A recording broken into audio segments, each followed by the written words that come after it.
The morning sun had barely risen when Flight 287 to Los Angeles began boarding at Gate 42.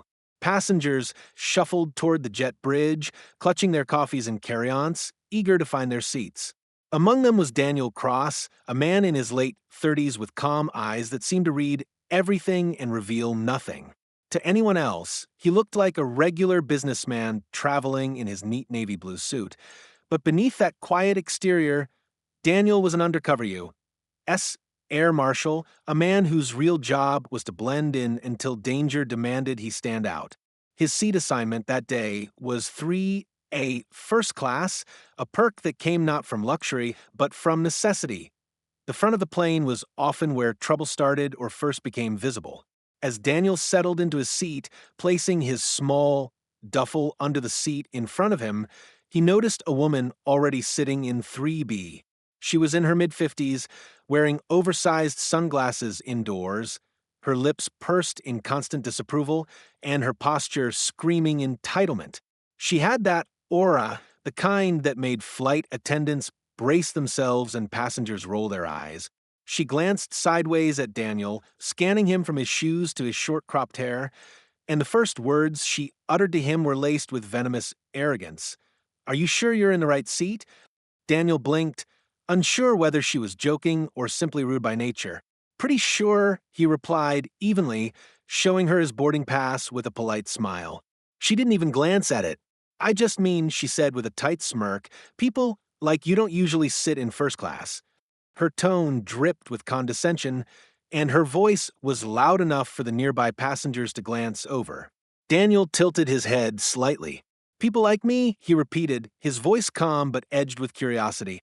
The woman, whose name tag from her designer bag read Karen R., leaned slightly forward and whispered with a faux smile, "Blue-collar types. The working class. You must have been upgraded or something." Daniel's lips twitched upward into a faint, unreadable smile. He had dealt with people like her before, people who measured worth by handbags and seat numbers. "You could say that," he replied, simply leaving it at that. But Karen wasn't the kind to leave anything alone. She continued talking, loud enough for everyone to hear, about how these airlines just hand out first-class upgrades to anyone these days, and how it used to mean something to sit up here. The flight attendants noticed her tone, but chose diplomacy. After all, this was barely boarding, and nobody wanted to start the day with conflict. As the plane filled up, Karen's commentary only grew worse. She complained about the coffee being too bitter, the air too cold, and even about the type of people flying now. Daniel, meanwhile, sat silently, pretending to browse through the in-flight magazine, but quietly noting every passenger's behavior, every suspicious glance, and every movement of the crew, because that was his real job. Then came the moment that truly tested his patience. As a young couple walked past first class, struggling with their baby's stroller, Karen rolled her eyes dramatically and muttered, "Of course, they let babies on flights now. Why not animals too?" The husband heard it and glared, but his wife tugged his arm and whispered, "Let it go." Daniel clenched his jaw, keeping his composure. But Karen noticed his silence and mistook it for weakness. "You're awfully quiet," she sneered, turning toward him again. "Let me guess, you're not used to being around people like me, are you? You look more like a security guard or something." Daniel's eyes flickered toward her, calm but sharp. "Something like that," he said quietly. "Oh, I knew it," she chuckled, leaning back smugly. "Must have gotten lucky or have a friend on the crew, huh? Don't worry, honey. Enjoy the experience. It's probably a once-in-a-lifetime thing for you." Her laugh was piercing, self-satisfied, the kind of sound that made even the flight attendants wince. But Daniel didn't respond. He didn't need to. His job wasn't to argue with egos, it was to protect lives. As the plane taxied down the runway and lifted into the sky, Karen continued to sip champagne and lecture anyone within earshot about how standards have dropped. Daniel occasionally nodded, his mind elsewhere, running through his training checklist, watching the man in seat 7C who seemed unusually nervous, the teenager near the exit row who kept glancing toward the galley. Nothing suspicious yet, but Daniel's instincts never slept. A couple of hours into the flight, when turbulence shook the cabin and the seatbelt sign flickered on, Karen reached over to grip his arm. "Oh my God, do something!" she shrieked, as if Daniel controlled the weather. "I can't handle this. I hate turbulence." Daniel gently removed her hand and said, "It's just a few bumps, ma'am. Perfectly normal." "Don't ma'am me," she snapped. "You don't know anything about flying." Daniel almost laughed at the irony. He had logged more hours on airplanes than most pilots, but he stayed silent, his expression unreadable. The turbulence passed, and Karen immediately switched from panic to pompousness again, loudly demanding another drink and complaining that the service wasn't what it used to be. But then, something changed. A commotion started in the back of the plane. A man was arguing with a flight attendant, his voice low but tense. Daniel's posture subtly shifted. His professional instincts kicked in. He quietly reached into his jacket, checking the concealed badge and weapon he always carried, and unbuckled his seatbelt. Karen, oblivious, scoffed, "Oh, great, more drama. Coach passengers always bring trouble." Daniel turned toward her, his eyes now sharp and focused. "Stay in your seat," he said firmly, his tone suddenly carrying a weight that made her freeze. "Excuse me," she snapped, startled. But before she could continue, Daniel rose from his seat and walked calmly toward the source of the disturbance. The flight attendants recognized him immediately. His badge flashed briefly, just enough for them to know who he was. Karen's jaw dropped. Her champagne glass wobbled in her hand as realization began to dawn. The man she had just insulted for being beneath her was now calmly stepping into action, confident, authoritative, and unmistakably in charge. For the first time that flight, Karen was speechless. As Daniel moved down the narrow aisle, the shift in atmosphere was instant. The passengers who had overheard Karen's earlier comments now watched in silence as the man she'd mocked as blue collar moved with the composure and precision of someone who'd done this before. His calm stride, steady gaze, and quiet authority drew everyone's attention. In the rear of the aircraft, a tense argument was unfolding between a flight attendant and a tall man in his 30s wearing a hoodie and dark jeans. The man's hands were trembling slightly, his voice raised just enough to attract notice. "I said I need my bag now," he barked. The attendant, trying to maintain professionalism, replied, "Sir, please take your seat. We'll be landing in under 2 hours. I can't open the overhead compartment during turbulence."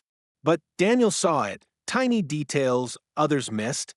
The man's eyes darted too quickly, scanning exits and passengers, and his right hand hovered near his pocket, as if reaching for something. The flight attendants backed away when they saw Daniel approach. He held up a hand, his voice calm but commanding.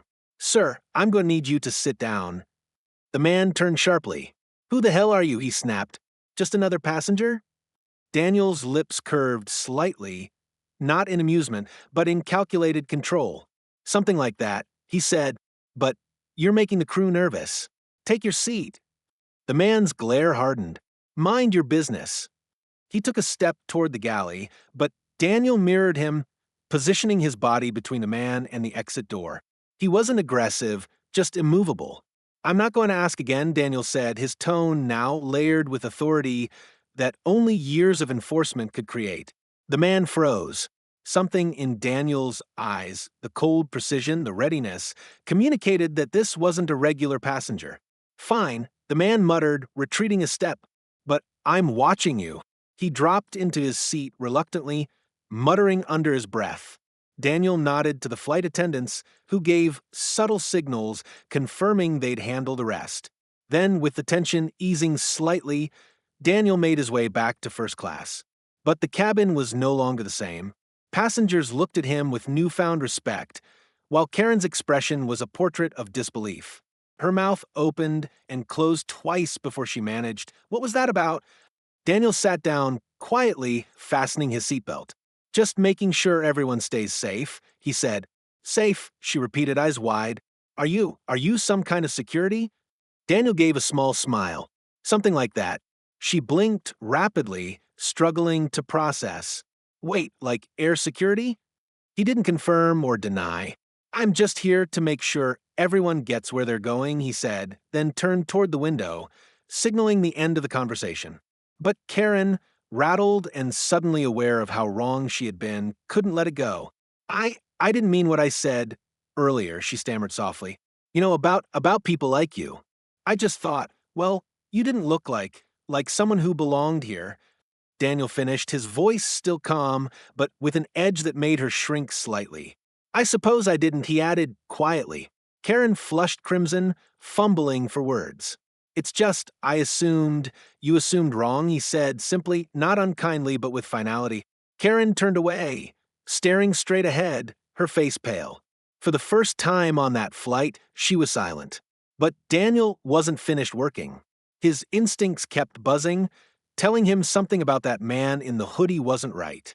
He picked up the in-flight phone and quietly called the captain, using the code that identified him as the onboard Air Marshal. Possible threat in row 21, he said in a low voice. Keep the seatbelt sign on and avoid alarming the passengers. I'll keep eyes on him. The captain acknowledged with a calm, copy that. Minutes passed in heavy silence. Karen sat rigidly beside him, trying not to look at him, but unable to stop glancing sideways. Her curiosity mixed with shame. You really are an Air Marshal, aren't you? She whispered at last. Daniel gave a small nod. I am. Her face drained of color. Oh my God, I'm so sorry for what I said. I didn't mean, you did, Daniel interrupted gently. But that's okay. People say a lot of things when they think they know who's important. Karen's throat tightened. The truth in his tone was impossible to escape. I feel terrible, she whispered, her voice cracking slightly. I didn't know. Daniel looked at her, his expression unreadable.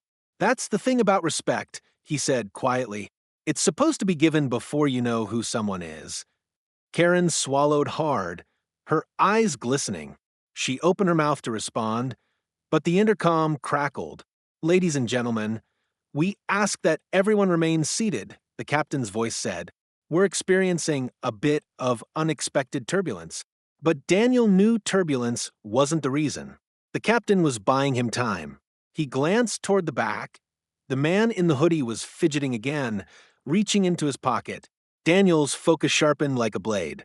He unbuckled his belt, standing in one smooth motion. Karen whispered, "What are you doing?" "My job," he said, and stepped past her before she could reply. The plane jolted slightly, and passengers gasped as Daniel moved swiftly down the aisle.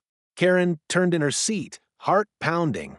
The man in the hoodie stood up suddenly, shouting something incoherent about needing to get off the plane. Before anyone could react, Daniel reached him in seconds. "Sit down," he commanded, his voice cutting through the cabin like thunder. The man hesitated, but when Daniel's badge flashed again, the struggle drained from him. "Don't make this harder," Daniel warned, lowering his voice but keeping it firm. The man slowly raised his hands and sat. Flight attendants quickly retrieved his bag, and when Daniel opened it, a small, unauthorized device was found inside, a homemade battery pack, wires exposed. Not a bomb, but dangerous enough to cause panic. Daniel handled it with practiced care, securing it in a crew compartment. The passengers were shaken, but safe. When Daniel finally returned to his seat, the plane was silent except for the hum of the engines. Karen sat frozen, hands clasped in her lap, tears of embarrassment welling in her eyes. You just saved everyone," she whispered. Daniel shrugged lightly. "Just another day at work." Karen looked down, ashamed. "I don't deserve to sit next to you," she muttered. "You're right about that," Daniel said softly, though not cruelly. "But maybe you can learn something while you're here." She nodded wordlessly, her earlier arrogance shattered. As the plane continued toward Los Angeles, Karen sat in silence, haunted by her own words, "people like you," and realizing that the man she had tried to belittle was the very reason she would land safely at all.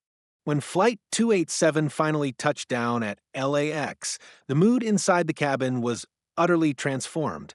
The passengers, once restless and weary, now looked toward Daniel with silent gratitude and awe. The captain's voice came over the intercom, steady but solemn. "Ladies and gentlemen, thank you for your cooperation during today's flight. a special acknowledgement to an individual on board who ensured everyone's safety. On behalf of the crew, we extend our gratitude to the United States Air Marshal Service. The announcement sent ripples through the cabin. Heads turned instantly and whispers filled the air. Karen sat frozen, her hands clutching her designer bag as though it could somehow hide her shame. Daniel gave no reaction. He remained calm, eyes on the window, as if the world outside mattered more than the stairs around him.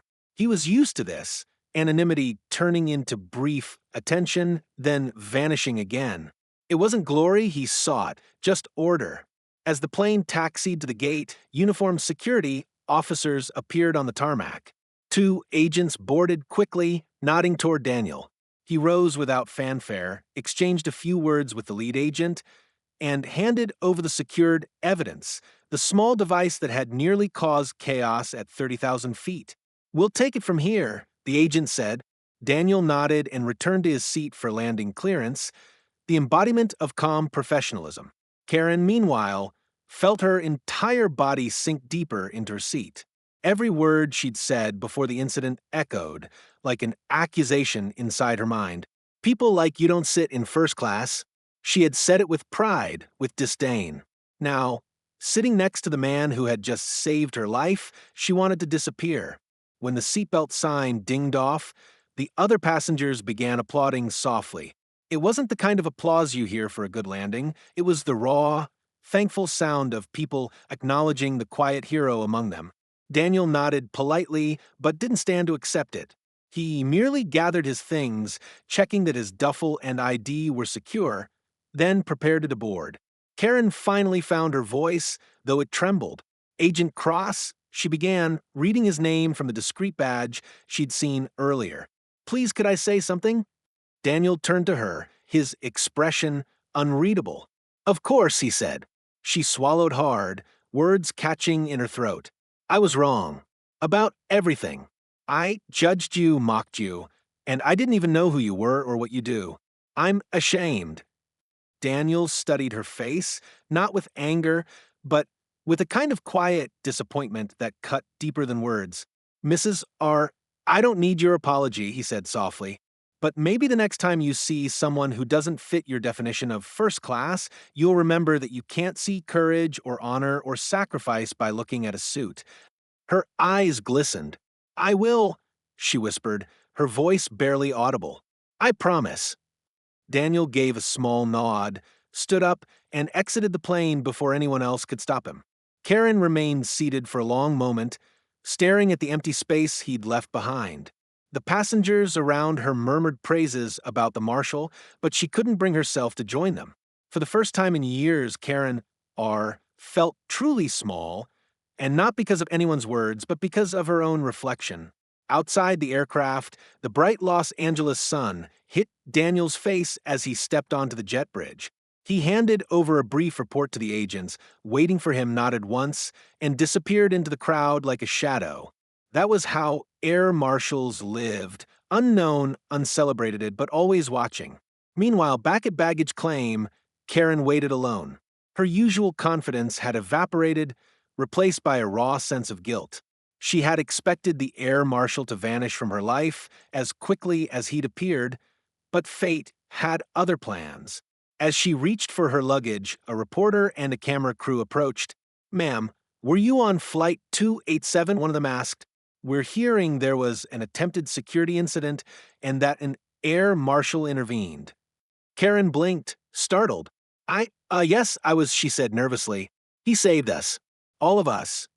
The reporter leaned in. "Can you tell us what happened?" Karen hesitated, her instinct for attention warring with her newfound humility. "There was a man, he was acting strange. The air marshal stopped him before anything bad happened. And you saw it all?" "Yes," she admitted softly. "And I saw something else too. I saw how wrong it is to judge people based on appearances." The reporter looked surprised. "What do you mean?" Karen took a breath, her voice shaky. "At the start of the flight, I said something cruel to him. Something I'm deeply ashamed of. I thought he didn't belong in first class." Her eyes filled with tears as the camera rolled. "But the truth is, He's the only reason any of us made it home safely. If anyone belongs in first class, it's people like him. The reporter nodded slowly, clearly taken aback. The interview aired later that evening on a local news segment, and it spread quickly online. The clip of the humbled, teary-eyed woman admitting her prejudice struck a chord across social media. The comment sections filled with reactions, some supportive, others critical, but the core message resonated. Respect shouldn't depend on status or assumptions. Daniel saw the clip later that week while sitting in a quiet airport lounge waiting for his next assignment. He didn't smile, but there was a flicker of something in his eyes, perhaps relief, perhaps quiet satisfaction that even one person had learned something that day. The news anchor mentioned his name, calling him a heroic Air Marshal, but Daniel muted the television. To him, it wasn't heroism, it was duty. Still, as he sipped his coffee, his mind drifted briefly to Karen R., the woman who had once looked at him like he didn't belong. Maybe, he thought, that day had saved more than just lives. Maybe it had saved a conscience too. Meanwhile, Karen sat in her home that night, replaying the events over and over.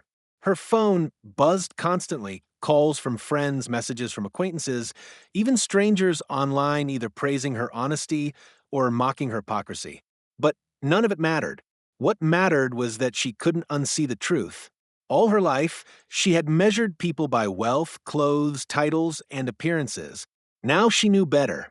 She spent the night writing a letter, not to the airline, not to the media, but to the Air Marshal service. She didn't know Daniel's full name or rank, only Agent Cross, but she wrote anyway. To the Air Marshal who saved my life and my soul on Flight 287, I owe you more than gratitude. You didn't just protect us from danger, you protected me from my own ignorance.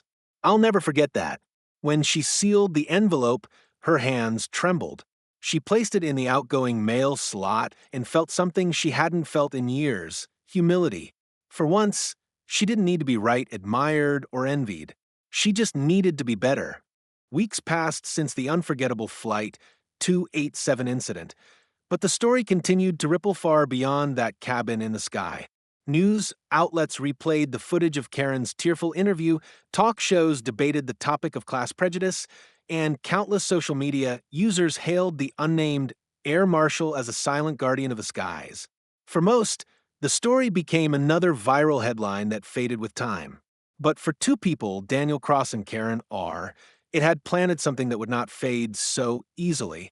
For Karen, life after that flight felt like an unending mirror she could no longer avoid. Every time she glanced at her reflection in a store window, she saw the woman who once sneered, "People like you don't sit in first class."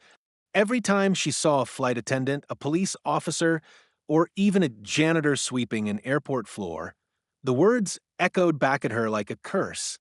Her social circle, people who once praised her for her class and standards, had grown awkwardly quiet after her TV appearance. Some mocked her behind her back, others pitted her public embarrassment. But surprisingly, Karen didn't mind. For the first time in her life, she didn't crave approval. She craved redemption. It began small. The next time she flew, she quietly handed a thank you card to every crew member at boarding. The time after that, she bought a gift basket for the gate staff who helped with delayed passengers. And slowly, word of her change spread among airline employees, stories of a woman who used to be known for complaints now writing personal notes of gratitude. But for Karen, it wasn't about reputation. It was about unlearning the years of arrogance she had mistaken for sophistication. One night, as she sat at her kitchen table sipping tea and watching another news segment about air safety, she saw the familiar headline: "Unidentified Air Marshal prevents security threat at airport. Public unaware until hours later." Though the name was never mentioned, something in her heart whispered, "It's him." Without hesitating, she reached for her phone and called the Air Marshal service office again. "Please," she told the receptionist, "I don't want to bother him. I just want to thank him properly one last time." The woman on the line was polite, but firm. "Ma'am, our agents' identities are confidential." Karen sighed. "I understand," she said softly, "but could you at least deliver a letter for me?" The agent hesitated, then said, "If you send it here, I'll see what I can do." 2 weeks later, Daniel received a plain white envelope at his regional office. Inside, there was no name, just a handwritten note that read, Agent Cross, you once told me that respect should come before knowing who someone is. I've made it my mission to live by that now. Every time I board a plane, I remind myself that every seat holds a story and every person a purpose. Thank you for teaching me that lesson. KR. Daniel read it twice, then folded the note carefully and placed it inside his wallet. It stayed there, tucked behind his credentials, as a quiet reminder that sometimes the greatest impact didn't come from action, but from humility awakened. Months later, fate would cross their paths again, not in the skies but on the ground. Daniel was assigned to a regional aviation conference in Dallas, a security summit meant for law enforcement and airline personnel. It was a formal event with presentations, safety awards, and panels on passenger behavior and crisis prevention. Daniel, as always, blended into the background, preferring the quiet corner of the room to the spotlight. Halfway through the second day, a guest speaker was introduced. Next, we have someone whose story recently inspired many within the aviation community to treat all passengers and staff with greater empathy. Please welcome Karen Richards. Daniel's head lifted slightly, though his expression remained unreadable. As Karen stepped onto the stage, dressed simply in a modest blue suit, she looked nothing like the entitled traveler he remembered. She spoke with humility and trembling honesty. I once believed that money and comfort defined worth, she began, but on a flight not long ago, I learned how wrong I was. I insulted a man, a stranger, because I assumed he didn't belong where I was sitting. That man turned out to be the Air Marshal who saved every life on that plane, including mine. I was taught a lesson that day, not through anger or punishment, but through grace, and it changed me. Her voice wavered, but the audience was silent, hanging on her every word. Since then, I've dedicated my time to helping airlines train staff to handle difficult passengers, not from a place of authority, but from understanding. Because sometimes the people who complain the loudest are the ones who need to learn how to listen. A small ripple of applause grew louder as she finished. She smiled faintly, tears glinting in her eyes, and said, "And if that Air Marshal ever hears this, thank you for giving me a second chance to be a better human being." When she stepped off the stage, she noticed someone standing near the exit. A man in a navy suit, posture relaxed, but unmistakably alert. For a moment, their eyes met, and even through the crowd, she recognized him instantly. Her breath caught. Daniel gave her a slight nod, no smile, no grand gesture, just a simple acknowledgement. She approached slowly, unsure if she even had the right to speak. "Agent Cross," she said softly, "I didn't think I'd ever see you again." "Life has a way of surprising you, S," he replied, his voice calm. "You spoke well." She swallowed, her hands trembling slightly. "I meant every word. I'll never forget what you did." Daniel studied her for a moment, then said, "It's what anyone would have done." She shook her head. "No, it's what the right person would have done. You didn't just save lives, you changed one." Daniel's expression softened for the first time. "Then it was worth it," he said simply. Before she could respond, his radio buzzed quietly in his pocket. Duty called again. He nodded once and turned to leave, but just as he reached the door, Karen called after him, "Agent Cross." He turned slightly. "Yes. Next time I see someone sitting beside me," she said, smiling through her tears, "I'll make sure the only thing I judge is how kind they are." Daniel gave her a brief but genuine smile. "That's a good start," he said, and then disappeared into the bustling crowd of uniforms and badges, just another nameless protector in a world that rarely noticed them until it mattered most. Karen stood there long after he was gone, her heart lighter than it had been in years. She didn't need forgiveness anymore. She had found something greater, understanding. From that day forward, she continued speaking publicly, not for fame or redemption, but to remind people that humanity's true measure isn't found in status, but in grace. And sometimes the very person we look down upon is the one quietly keeping us safe. High above the clouds days later, Daniel sat once again in first class on another flight, another mission, another ordinary day in an extraordinary life. As the engines roared and the plane lifted toward the endless blue, he glanced at the folded note in his wallet and smiled faintly. Somewhere out there, a woman who once judged him now spent her days teaching others not to do the same. That was enough for him. The world didn't need to know his name. It only needed to know that even a small act of patience could save more than just lives. It could save hearts, too.